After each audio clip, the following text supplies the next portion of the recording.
Hello guys, welcome back to my YouTube channel Stand Out Classes. So today I'm going to continue chapter 5 emerging modes of business. उससे previous video में I have discussed so many things with you guys, and in this video we'll be discussing last topic of this chapter, that is outsourcing. ठीक है, उससे पहले थोड़ा सा discuss कर लेते हैं कि अगर आपको एक सक्सेसफुल ई बिजनेस मतलब इलेक्ट्रॉनिक बिजनेस स्टार्ट करना है तो आपको क्या क्या चीज़ों की ज़रूरत है. For starting the business we require money man machine. ये तो आप एक नॉर्मल फिजिकल बिजनेस, अगर आप नॉर्मल बिजनेस भी खोलो ना अपना फिजिकल एग्जिस्टेंस वाला, ऑनलाइन नहीं, तब भी आपको पैसों की ज़रूरत है, लोगों की ज़रूरत है, जगह की ज़रूरत है, मशीन्स वगैरह की ज़रूरत है. सेम तरीके से आपको ऑनलाइन बिजनेस में भी पैसों की ज़रूरत तो है ही है, प्लस लोगों की ज़रूरत भी है. अकेला इंसान सब कुछ नहीं कर सकता, अकेला इंसान हर चीज़ में प्रो नहीं हो सकता. ठीक है, और मशीन से यहाँ पर मतलब है हार्डवेयर्स, मतलब we need computers, we need internet, we need different softwares. बात समझ आ रही है? तो ये सब तीन चीज़ें आपको चाहिए अपना ई बिजनेस स्टार्ट करने के लिए. For online business you need a website. एक ऑनलाइन बिजनेस के लिए हमें एक वेबसाइट की जरूरत है. बिना वेबसाइट की कैसे करोगे? अमेजॉन की खुद की एक वेबसाइट है, फ्लिपकार्ट की खुद की एक वेबसाइट है, इनके खुद के ऐप्स हैं. इन सब चीज़ों की हमें ज़रूरत है. इसके बिना आप अपना ई बिजनेस नहीं कर सकते. जैसे कि आप अपना एक फिजिकल बिजनेस बिना शॉप बिना लैंड के नहीं कर सकते. तो जैसे एक फिजिकल बिजनेस के लिए लैंड उसकी लोकेशन है, शॉप उसकी लोकेशन है, उसी तरह एक ई बिजनेस के लिए जो वेबसाइट है वो उसकी क्या है, एक लोकेशन है. And obviously website is not a physical location. I hope guys ये चीज़ आपको क्लियर है. तो ये थी एक छोटी सी बात. अब हम स्टार्ट करते हैं बहुत डिफरेंट और बहुत न्यू कॉन्सेप्ट आप लोगों के लिए, दैट इज आउटसोर्सिंग. आजकल के टाइम में आउटसोर्सिंग बहुत ज़्यादा फेमस हो रहा है. पता लगाते हैं कि एक्चुअली में होता क्या है. ठीक है, it refers to a long term contract. पहले मैं आपको लेमैन लैंग्वेज में समझाती हूँ कि आउटसोर्सिंग होता क्या है, फिर मैं इसकी डेफिनेशन पे आऊँगी. आजकल के टाइम में क्या हो रहा है, जो बिजनेस वगैरह है ना, उनके पास बहुत सारा काम होता है. हर बिजनेस के कुछ काम होते हैं जो बहुत ज़्यादा कोर मतलब इंपॉर्टेंट काम है, जिसके बिना बिजनेस नहीं चल सकता, और उसके अलावा कुछ नॉन कोर काम होते हैं, मतलब उसके आसपास के छोटे मोटे काम. ठीक है, दो तरीके के काम होते हैं बिजनेस में. तो बिजनेस क्या कर रहे हैं आजकल, अपने जो छोटे मोटे काम है ना, उनके नॉन कोर एक्टिविटीज है, उसके लिए लोगों को बाहर से हायर कर रहे हैं. मतलब जो उनके लोग हैं बिजनेस के और जो खुद बिजनेस के हेड्स वगैरह हैं, वो लोग तो सारा ध्यान किस पे देना चाह रहे हैं, कोर एक्टिविटी पे, सारे बिजनेस की इंपॉर्टेंट एक्टिविटी पे, ताकि वो अपने बिजनेस को एक्सपैंड कर सके. उसके अलावा जो छोटी मोटी आलतू फालतू की एक्टिविटीज बच जाती है, मतलब जो इतनी ज़्यादा ज़रूरी नहीं है बट करनी है, पर इतनी ज़रूरी नहीं है, तो वो उस पर अपना ध्यान ना देते हुए वो चाहते अपना पूरा ध्यान मेन एक्टिविटीज़ पर दे. तो वो नॉन कोर एक्टिविटीज़ कौन करेगा? उसके लिए बिजनेस क्या करता है, बाहर से लोगों को हायर करता है ऑन कॉन्ट्रैक्चुअल बेसिस. पूरे लॉन्ग टर्म कॉन्ट्रैक्ट होते हैं, 1 साल 2 साल आप हमारे ये सारे काम बिजनेस के करोगे, उसके बदले में हम आपको पेमेंट देंगे. उसको बोलते हैं आउटसोर्सिंग. जब आप किसी काम के लिए बिजनेस के, चाहे वो नॉन कोर एक्टिविटी हो, समटाइम्स बिजनेस कोर एक्टिविटी के लिए भी हायर करता है, चाहे वो कोर एक्टिविटी हो, उसके लिए जब आप लोगों को बाहर से हायर करो, that is known as outsourcing. समझ आया देसी भाषा में आउटसोर्सिंग क्या होता है? ठीक है, so it refers to a long term contract. Contractual बात है ये. फॉर नॉन कोर और समटाइम्स कोर, मेजरली तो नॉन कोर एक्टिविटीज, मतलब जो ज्यादा इंपॉर्टेंट एक्टिविटी नहीं होती, उनके लिए हम लोगों को हायर करते हैं. बट समटाइम्स कुछ ऐसे बिजनेस होते हैं जो अपनी कोर एक्टिविटी मतलब सबसे इंपॉर्टेंट एक्टिविटी के लिए भी लोगों को बाहर से हायर करते हैं. ठीक है, to third party. So long term contracts हो गए फॉर नॉन कोर और sometimes core activity to the third party, मतलब थर्ड पार्टी जिनको आप हायर कर रहे हो, specialist with the view to get benefit of their experience, expertise etcetera. एक और चीज़ समझो, जैसे मेरा बिजनेस है और मेरे बिजनेस में एक बहुत इंपॉर्टेंट काम कर रही हूँ, पर मेरे ऑर्गेनाइजेशन में ना मुझे उस काम की नॉलेज है, कोई एक सडनली न्यू काम है, और ना ही किसी और को नॉलेज है, तो मैं एक बाहर से एक्सपीरियंस बंदा हायर करूँगी उस काम के लिए.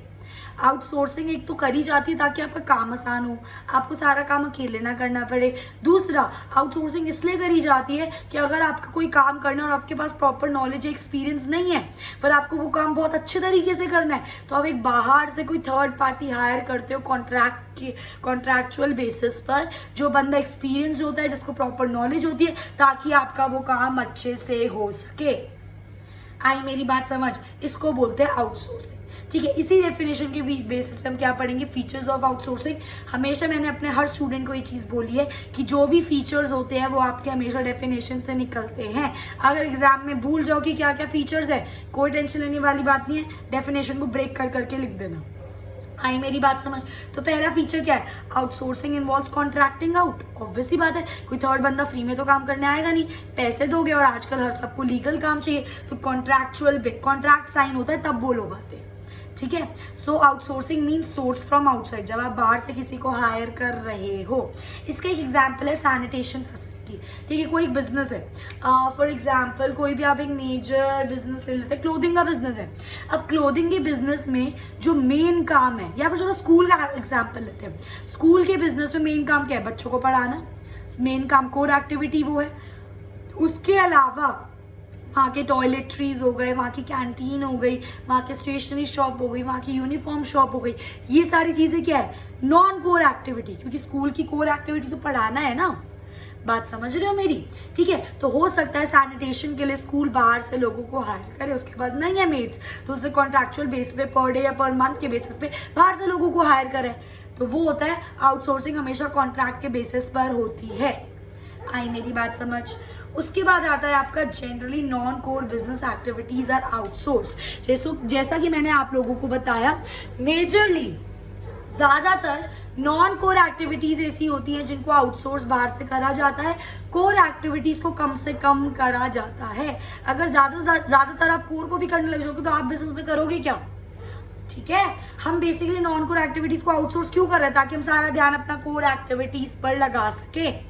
ठीक है, so depending upon what the type of business it is, activities core और नॉन कोर डिसाइडेड, डिपेंड करता है कि आपका बिजनेस किस टाइप का है। जैसा कि मैंने आपको एग्जांपल दिया सैनिटेशन का, एक स्कूल के लिए जो सैनिटेशन है वो क्या है? नॉन कोर एक्टिविटी, क्योंकि उसका मेन काम है पढ़ाना। बट एक होटल के पॉइंट ऑफ व्यू से आप सोचो तो सैनिटेशन क्या है? एक कोर एक्टिविटी है। होटल में लोग आके अकोमोडेट करते हैं, लोग रहते हैं, तो रूम होना, प्रॉपर साफ सफाई से रूम, प्रॉपर रेस्ट रूम होना, प्रॉपर सैनिटेशन फैसिलिटी होना, ये सारी कोर एक्टिविटीज़ हैं। अगर आपकी सैनिटेशन फैसिलिटी या रूम फैसिलिटीज़ अच्छी नहीं होंगी तो कोई आपके होटल में आके स्टे नहीं करेगा। बात आ रही है मेरी समझ? So sanitation is a core activity for a hotel, but at the same time sanitation is a non core activity for a school. तो वो बिजनेस टू बिजनेस पे डिपेंड करता है कि वो किस टाइप का बिजनेस है। बात समझ रहे हो? बुक स्टोर, कैफेटेरिया, ये सारी सेकेंडरी एक्टिविटी है स्कूल के लिए, पर हो सकता है रेस्टोरेंट में जाओ, रेस्टोरेंट में तो कैफेटेरिया जो होगा उसकी मेन एक्टिविटी है, कोर एक्टिविटी है। तो वो टाइप ऑफ बिजनेस पे डिपेंड करता है। Initially they may source only non core but also sometimes core activity.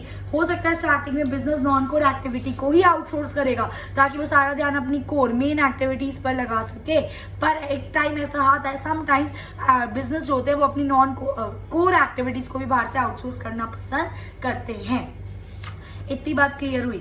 इसके बाद आता है आपका प्रोसेसेस में भी outsource to a captive unit और अ थर्ड पार्टी। अब देखो, जो आप प्रोसेस आउटसोर्स कर रहे हो, मतलब जहां से आप ले रहे हो, या तो दो तरीके, या तो आप किसी कैप्टिव यूनिट से ले लो या फिर आप थर्ड पार्टी से ले लो। क्या मतलब है, क्या फर्क है, बात को समझो। Take an example of a multinational company, there is a proper requirement of recruitment, selection, training. एक एमएनसी है, एमएनसी में लोगों को काम करवाना है, लोगों को हायर करना है, हायर करने के लिए रिक्रूट करना पड़ेगा, उनको सेलेक्ट करना पड़ेगा, उनका इंटरव्यू लेना पड़ेगा, उनका टेस्ट लेना पड़ेगा, एक ग्रुप डिस्कशन होगा, उसके बाद कहीं जाके वो फाइनल होगा। तो कितना एक लंबा प्रोसेस है। So if these process could be centralized or parceled out to a business unit, मतलब कि अगर हम खुद बिजनेस, अब इतना लंबा काम, यही काम करते रह जाएंगे तो बिजनेस के और काम कब करेंगे?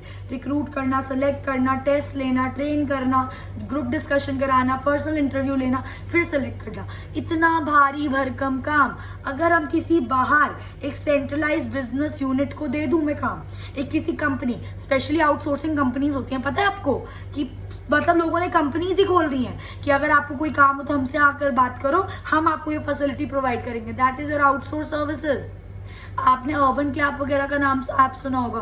अर्बन क्लैप क्या करता है? आप कोई भी सर्विस उसके पास जा सकते हो, वो आपको प्रोवाइड कर देगा वो सर्विस। तो वो आउटसोर्स ही, हम एक तरीके से अर्बन क्लैप से आउटसोर्स ही तो कर रहे हैं अपने काम के लिए। तो अर्बन क्लैप क्या है? एक आउटसोर्सिंग कंपनी है। ठीक है, तो एज अ बिजनेस मैंने सोचा भाई इतना लंबा प्रोसेस कौन करेगा, तो ये पूरा का पूरा प्रोसेस मैं एक बिजनेस यूनिट को उसकी जिम्मेदारी पर दे देती हूँ कि भाई तू कर दे मेरे ये काम, कॉन्ट्रैक्ट हम साइन कर दिया, इसके बिहाफ पे मैं तेरे को ये पैसे पे करूंगी। इतनी बात क्लियर हुई, मेरी बात समझ आई? ठीक है, सो इस चीज़ को हम बोलते हैं। तो इस चीज़ से हमें क्या क्या फायदे होंगे?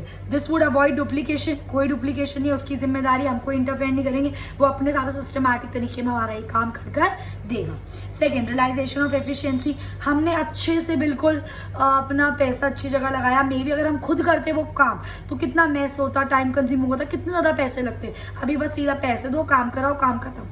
ठीक है, और economy performance of same activity, वो काम अच्छे से हो रहा है क्योंकि वो आप उस काम पर पूरा ध्यान देंगे, हम उसको छोड़ के अपने बाकी बिजनेस के काम पर ध्यान दे सकते हैं। तो बेसिकली आप अगर ये चीज़ सोचो ना, एक होता है खुद वो काम करना, एक होता है बाहर पैसे दो वो काम कराओ, तो कहीं ना कहीं आपके पैसे कम ही लगते हैं। क्योंकि रीजन समझो, क्योंकि जब आप खुद वो काम कर रहे हो तो आप खुद का टाइम एफर्ट्स भी तो लगा रहे हो, उसको भी तो अमाउंट में जोड़ो। वो तो आप खुद कर रहे हो तो आप खुद को पे नहीं कर रहे, ठीक है। बट बाहर में पैसे दे दिए, कोई सिरदर्दी नहीं, कोई काम नहीं, पैसे दिया काम हुआ। बात समझो, काम भी बढ़िया तरीके से हुआ, ये नहीं कि बस ऐसे ही कर रहे हैं, अच्छे से काम हो गया। ठीक है, so which result in reduction in cost. Ultimately जब आप किसी एक्सपीरियंस कंपनी को अपना काम आउटसोर्स करते हो, काम अच्छे से भी होता है, कम पैसों में भी होता है। अब आते हैं मेन मुद्दे पर कि ये जो टास्क है आप कैसे करा सकते हो, एक कैप्टिव यूनिट से या कोई एक थर्ड पार्टी से। So the task of performing can be done by captive service provider या फिर थर्ड पार्टी सर्विस प्रोवाइडर। अभी कौन होते हैं captive service providers? Basically service provider to set up providing services to only one firm. आ रही है मेरी बात समझ? कैप्टिव सर्विस प्रोवाइडर वो सर्विस प्रोवाइडर होते हैं जो सर्विसेज प्रोवाइड करते हैं पर्टिकुलर फर्म को। फॉर एग्जाम्पल ये कैप्टिव सर्विस प्रोवाइडर और ये सिर्फ मेरी फर्म को प्रोवाइड करता है सर्विस, मतलब कोई और कंपनी इससे आउटसोर्स नहीं कर सकती, ये सिर्फ मेरी फर्म्स को प्रोवाइड करेगा। आ रही है मेरी बात समझ? Service provider setup for providing services to only one single firm, उसको बोलते हैं हम कैप्टिव सर्विस प्रोवाइडर। एक तरीके से ये आपका पर्सनल यूनिट हो गया। ये जो आपका कैप्टिव यूनिट है ये सिर्फ आपको सर्विस प्रोवाइड करेगा और किसी को नहीं प्रोवाइड करेगा, तो आपका पर्सनल हो गया ना, उसको बोलते हैं। या तो आप कैप्टिव यूनिट से ले लो। यूजुअली ऑर्गेनाइजेशन कैप्टिव यूनिट अपना खुद बनाते हैं। जैसे मेरी ऑर्गेनाइजेशन है तो मैंने एक पूरी प्रॉपर टीम बना दी कि ऑर्गेनाइजेशन में से कि ये टीम सिर्फ इस टास्क पे काम करेगी, तो मैंने क्या कर दिया, एक कैप्टिव यूनिट बना दी।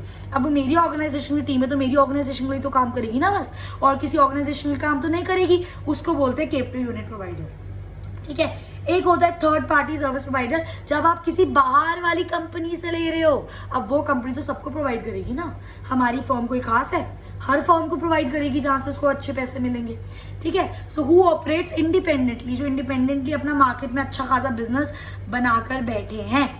आई मेरी बात समझ? और उस बिजनेस से, उन प्रोवाइडर से कोई भी फर्म ले सकती है फैसिलिटी, पर कैप्टिव सर्विस प्रोवाइडर को सिर्फ एक फर्म ही ले सकती है उससे। कैप्टिव सर्विस प्रोवाइडर एक फर्म खुद क्रिएट करते हैं अपना कैप्टिव सर्विस प्रोवाइडर, और वो सर्विसेज सिर्फ और सिर्फ उस पर्टिकुलर फर्म को मिलती है। इसके अंदर थर्ड पार्टी होती है, ये किसी भी फर्म को कोई भी तरह की सर्विस आउटसोर्स कर सकते हैं। आई होप गाइस ये चीज़ आपको मेरी अच्छे से क्लियर है। ये दो तरीके के होते हैं, एक होता है वर्टिकल, एक होता है हॉरिजॉन्टल। वर्टिकल मतलब ऐसे, हॉरिजॉन्टल मतलब ऐसे। ठीक है, वर्टिकल बेसिकली वर्ड स्पेशलाइज इन more than one service.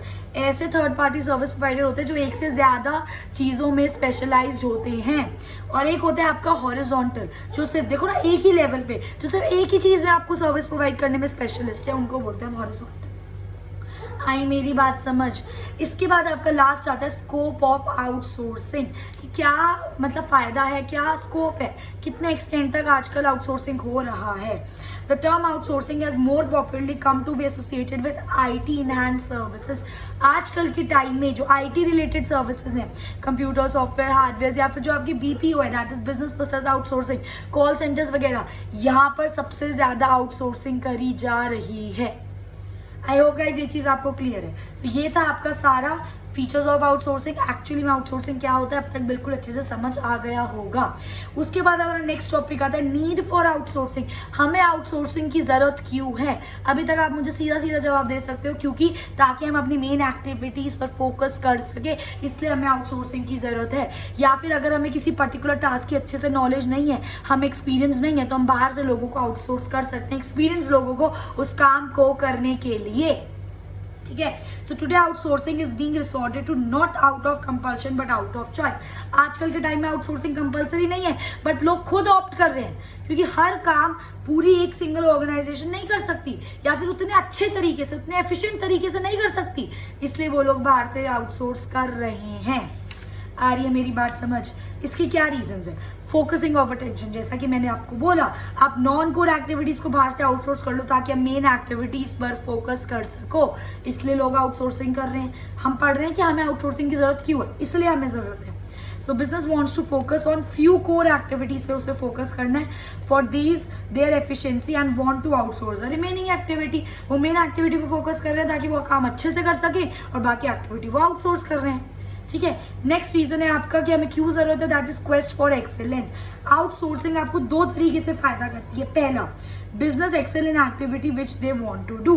Business क्योंकि कुछ एक्टिविटी पे ध्यान दे रही है, तो वो उस एक्टिविटी पे ध्यान दे सकती है और उस एक्टिविटी को बिल्कुल अच्छे तरीके से कर सकती है जो वो करना चाहती है, क्योंकि बाकी सारा काम तो बाहर के आउटसोर्स हमने कर लिया, ठीक है। दूसरा फायदा, और दो excel by extending their capabilities to other expertise. मैं तो अपना मेन काम जिस एरिया में मैं एक्सपर्ट हूँ मैं वो कर रही हूँ, जिस एरिया में मैं एक्सपर्ट नहीं हूँ मैंने उसके लिए बाहर से लोगों को हायर कर लिया, ना मुझे अब उन काम की टेंशन, और ये भी मुझे दिक्कत नहीं है कि वो काम अच्छे से होगा नहीं होगा, क्योंकि मैंने एक्सपीरियंस लोग बाहर से हायर करे, इसलिए हमें आउटसोर्सिंग की जरूरत है। नेक्स्ट आता है आपका कॉस्ट रिडक्शन। यहाँ पे मैंने आपको बताया था, जब आप बाहर देते हो रादर दैन खुद वो काम कर रहे हो, तो आपका जो बाहर वाला काम है अच्छे तरीके से, एक्सपीरियंस तरीके से हो सकता है इन द लो कॉस्ट, ठीक है। So the only way to survive in the competitive areas. अगर आजकल के टाइम में कितना कॉम्पिटेटिव जमाना है, अगर आपको आजकल के टाइम में सर्वाइव करना है कॉम्पिटिशन में, तो एक ही तरीका है, आपने अपनी लो कॉस्ट में बेटर क्वालिटी लोगों को प्रोवाइड करो। और लो कॉस्ट आप कैसे कर सकते हो? काम को अच्छे से डिवाइड करके, स्पेशलाइज लोगों को लाकर। बाहर से अगर आप आउटसोर्स करोगे, स्पेशलाइज लोगों को हायर करोगे, तो आपका काम भी अच्छे से होगा, आपको खुद भी ध्यान नहीं देना पड़ेगा, और कम पैसों में भी होगा, इसलिए लोग आउटसोर्सिंग करते हैं। Division of labour, specialisation of labour etcetera reduces the cost. And आजकल के टाइम में India is the hot spot of outsourcing, क्योंकि इंडिया की लेबर चीप है, इंडिया के पास ट्रेंड IT पर्सनल्स और BPO वगैरह के सारे लोग होते हैं, इंडिया के पास अच्छा यूथ है ना, सबसे मेजर आजकल के टाइम में इंडिया के पास है, ध्यान रखना मेरी बात, ठीक है। तो आजकल के टाइम में बाहर की कंट्रीज इंडिया से आके लोगों को आउटसोर्स कर रही है, अपने काम के लिए इंडिया से लोगों को लेके जा रही हैं, ठीक है। सो नेक्स्ट आता है आपका ग्रोथ थ्रू अलायंस। एक आप काम कर रहे हो और ये वाला काम जो एक्स्ट्रा काम है वो आपने बाहर के लोगों को दे दिया, आउटसोर्स कर लिया, तो एक तरीके से आप अलायंस साथ मिलकर काम कर रहे हो, तो इसके में आप उनसे कुछ सीखोगे, वो आपसे कुछ सीखेंगे, तो आपकी ग्रोथ पॉसिबल है या नहीं है?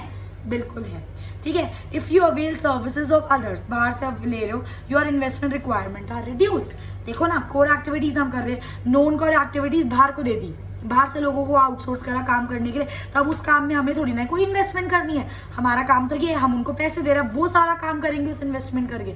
उनकी हेडेक का इन्वेस्टमेंट करो मत करो, आप मेरा बस ये काम मुझे कर दो। आ रही है मेरी बात समझ? So you get profit not only from the lower cost तो हो ही गई क्योंकि बाहर से आउटसोर्स कर रहे हैं, and better quality service providing to them.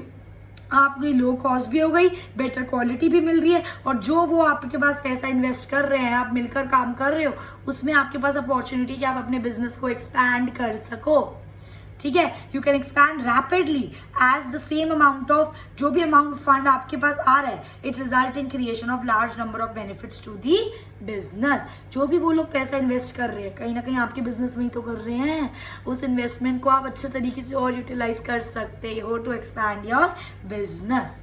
Eight the same time आपको कोलैबोरेशन लर्निंग की कैसे एक साथ मिलकर काम करना है वो भी आता है।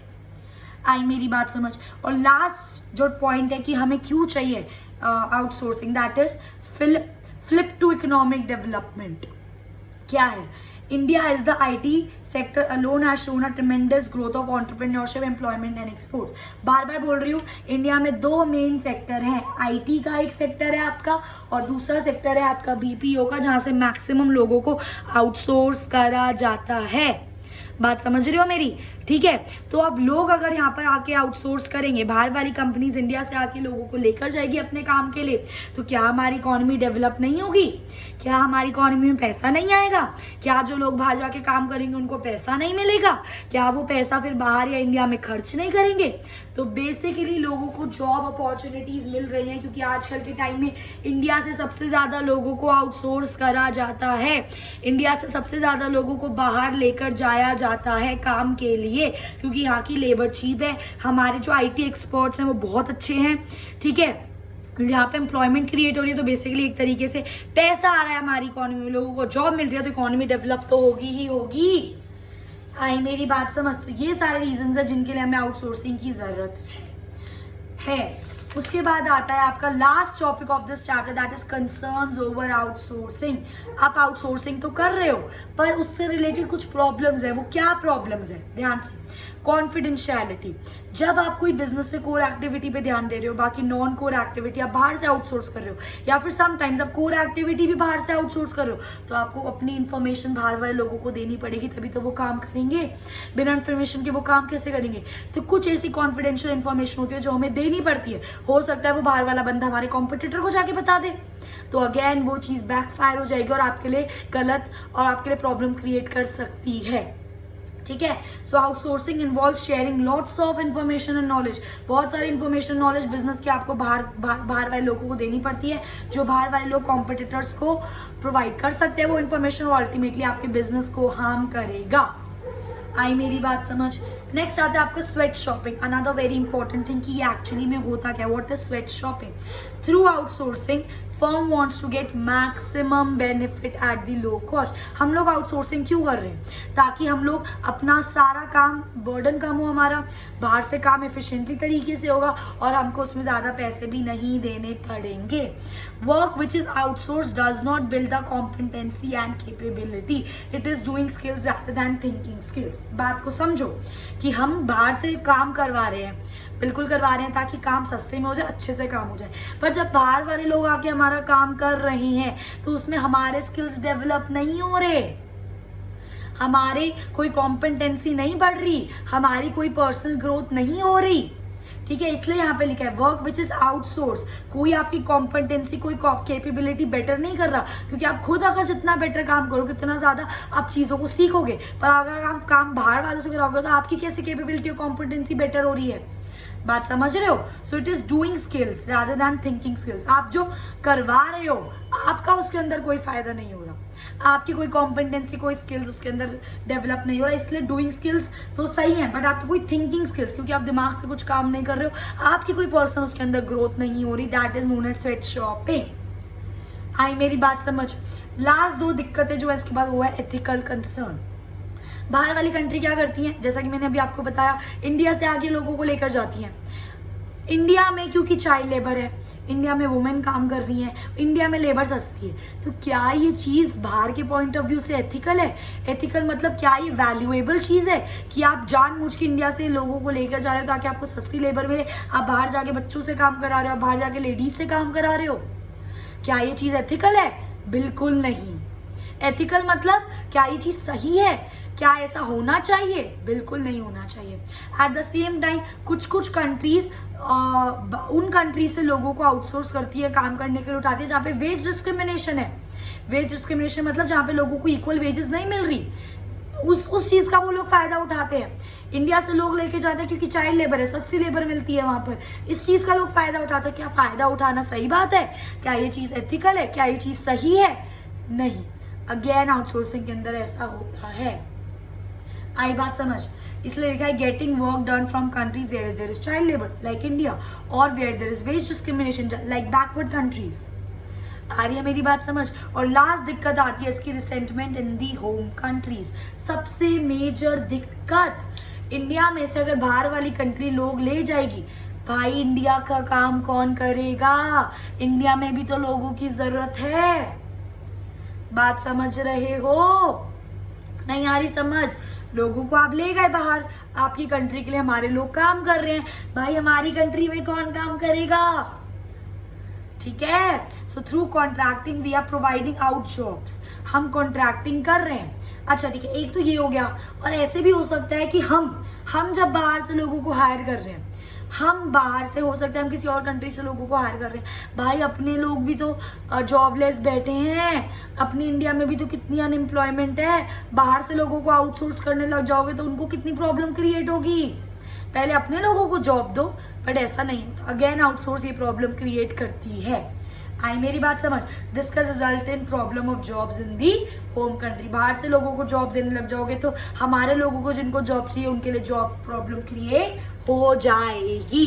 तो ये सारी प्रॉब्लम्स होती है आउटसोर्सिंग के साथ। तो with this topic I have completed chapter 5 emerging modes of business. In my next video I will be starting, सबसे पहले तो स्टार्ट्स का सेकंड चैप्टर स्टार्ट करेंगे, उसके बाद आगे कुछ पढ़ेंगे। सो अगर आपको कोई भी डाउट हो कमेंट करके मुझसे जरूर पूछना। If you like my video please do like share and subscribe and thanks for watching.